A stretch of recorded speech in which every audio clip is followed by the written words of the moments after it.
नमस्कार दोस्तों, मेरा नाम है मनीष कुमार सिंह और आप देख रहे हैं 4 पीएम महाराष्ट्र। दोस्तों, महाराष्ट्र में चुनावों की सरगर्मियां बढ़ी हुई हैं। सीट शेयरिंग को लेकर के लगातार माथापच्ची चल रही है और साथ ही साथ धनाधन उम्मीदवारों की लिस्ट जो है सभी पार्टियों की तरफ से आती चली जा रही है। इन सबके बीच यूबीडी पक्ष के जो नेता हैं संजय राउत, उन्होंने एक बड़ा बयान दिया है। उन्होंने एक बार फिर से चुनाव से ठीक पहले फिर से ये बात कही है कि महाराष्ट्र में अगले सीएम उद्धव ठाकरे ही होने जा रहे हैं, क्योंकि महाराष्ट्र की जनता ही ये चाहती है कि महाराष्ट्र में सीएम जो है वो उद्धव ठाकरे बने और महाराष्ट्र की जनता अगर ऐसा चाहती है तो फिर इसे कोई भी रोक नहीं सकता। तो संजय राउत ने ये जो बयान दिया है, अब इसको लेकर के राजनीतिक गलियारों में फिर से अटकलें तेज हो गई हैं, क्योंकि जब विधानसभा चुनाव को लेकर के तैयारियां चल रही थी, 1 डेढ़ महीने पहले की बात है, 1.5 महीने पहले की बात बता रहा हूं, तभी भी संजय राउत और यूबीडी पक्ष की तरफ से लगातार उद्धव ठाकरे को सीएम बनाने पर बात जो की जाती रही और चुनाव से पहले भी कहा गया कि उद्धव ठाकरे को सीएम फेस का चेहरा बना दे, इससे चुनाव में हमें फायदा मिलेगा। लेकिन शरद पवार और कांग्रेस ने इस पर हामी नहीं भरी। उन्होंने कहा कि चुनाव के बाद हम इस पर फैसला करेंगे। लेकिन देखिए दोस्तों, फिर से चुनाव से ऐन वक्त पहले संजय राउत ने फिर से एक बार उद्धव ठाकरे को सीएम बनाने को लेकर के बयान जो है वो दे दिया है।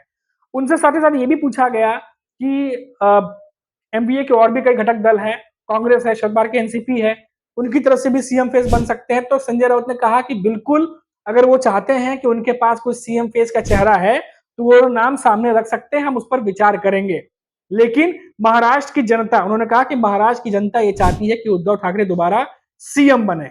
अब ये चुनाव से एन वक्त पहले संजय राउत का ऐसा कहना, वो ऐसा क्यों कह रहे हैं, उनके दिमाग में क्या है, ये तो संजय राउत ही बखूबी जानते होंगे, क्योंकि लगातार उनके जो सहयोगी दल हैं उनकी तरफ से ये पहले ही क्लियर किया जा चुका है कि सीएम फेस को लेकर के फैसला जो है वो चुनाव के बाद लिया जाएगा।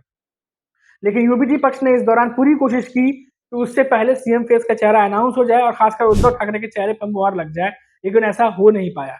अब देखिए, उधर नाना पटोले हैं, शरद पवार हैं, लगातार सीट शेयरिंग को लेकर के बैठकें हो रही हैं। हमने देखा कि पिछले दिनों अभी शरद पवार से मिलने के लिए कांग्रेस के कई दिग्गज नेता पहुंचे थे और किसी की लिस्ट जो है उद्धव ठाकरे की जो लिस्ट है वो 85 सीट के आसपास करीब वो उन्होंने सूची जारी कर दी है। शरद पवार की भी 67-68 सीटों पर आ चुकी है, कांग्रेस की भी उम्मीदवारों की लिस्ट आ चुकी है और अभी तक लेकिन ये क्लियर नहीं हुआ कि कौन सी पार्टी कितने सीटों पर लड़ने जा रही है। लेकिन जो फॉर्मूला दिखाई दे रहा है वो 90-90-90 का फॉर्मूला बन रहा है कि तीनों ही घटक दल जो है वो 90-90 सीटों पर लड़ने जा रहे हैं और जो बची हुई सीटें हैं वो सहयोगी दल को दे दिए जाएंगे। तो ये पूरा जो है एक स्ट्रक्चर, एक फॉर्मूला बन करके वो दिखाई दे रहा है।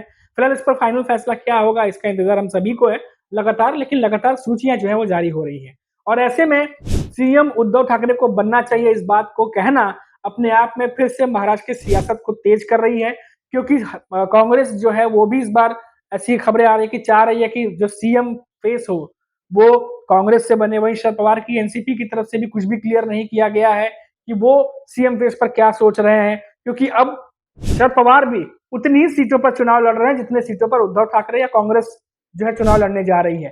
तो इस बार एमबीए में भी सीट जो है शेयरिंग को लेकर के जो है आसपास ही है, ऐसा नहीं कि बहुत ज्यादा किसी को दे दिया गया हो। जैसे बीजेपी 150 पे लड़ रही है और बाकी दोनों दल 100 के अंदर ही लड़ रहे हैं, तो जाहिर सी बात है कि अगर सीटें ज्यादा आती हैं बीजेपी की तो सीएम अपना ही घोषित करेंगे, इसमें कोई दो राय नहीं है। लेकिन यहाँ पर एनडीए में जो तीनों बड़े दल हैं वो 90-90 के फॉर्मूले पर काम कर रहे हैं, जो खबरें आ रही हैं, और इनमें सीटों को लेकर बहुत ज्यादा डिफरेंस नहीं है। कोई एक पार्टी 150 पे लड़ रही हो, दूसरी पार्टी 90 पे लड़ रही हो, ऐसा डिफरेंस एमबीए में नहीं है। इसलिए माना जा रहा है कि इस बार सीएम फेस को लेकर के जब चुनाव होंगे तो कई नए नाम भी सामने आ सकते हैं जिस पर विचार विमर्श किया जा सकता है। और इसीलिए ये भी कहा जा रहा है कि शरद पवार ने अभी तक अपने पत्ते नहीं खोले हैं। आने वाले समय में क्या कुछ होगा ये तो आने वाला वक्त ही बताएगा, लेकिन इतना जरूर है कि एमवीए गठबंधन में जो तीनों ही दल हैं ये बराबर बराबर सीटों पर लड़ने जा रहे हैं, ऐसा अभी तक दिखाई दे रहा है। और फाइनल अनाउंसमेंट कब होगी वो तो नहीं पता, लेकिन उम्मीदवारों की सूची जो है वो सामने आ चुकी है। तो कुल मिलाकर ये खबर अभी तक की अपडेट थी, बड़ी खबर आई थी और हमने आप तक पहुंचा दी। तो अभी के लिए इतना ही दोस्तों, फिर लौटेंगे तो बात करेंगे महाराष्ट्र के किसी बड़ी खबर पर। तब तक आप देखते रहिए 4 पीएम महाराष्ट्र और मुझे इजाजत दीजिए। नमस्कार।